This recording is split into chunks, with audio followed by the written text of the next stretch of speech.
Rose Island is a historic off-grid island in Newport, Rhode Island, featuring a lighthouse, Fort Hamilton Barracks, and a wildlife refuge. The historic lighthouse is a working lighthouse with a museum, and the Fort Hamilton Barracks are a 1798 military fort. Both offer overnight accommodations and are known to be haunted. We stayed in the only available barracks room overnight. This is the only room on the island with no electricity and no restroom.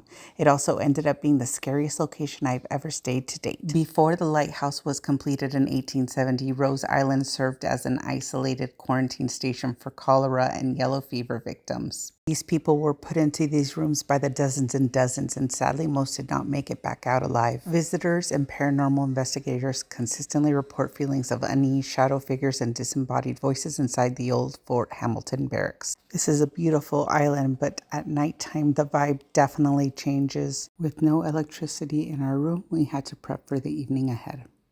The things that I experienced here I cannot prove with video. It's all things that happened while I was not recording. But it truly terrified me, and I will never forget this experience. First is being woken up at 3 a.m. to the unsettling sounds of a woman crying right outside of our door. I listened to her for a good minute, terrified and confused.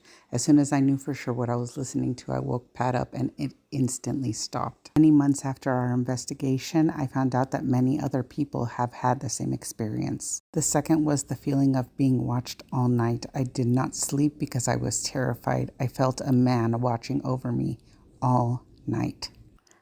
I also think, you see that orb? Something followed us home. Right after this, we got on a plane and went home, and Pat ended up fainting on the plane. One of the best parts of the trip, though, I got engaged at the top of the lighthouse. Yay!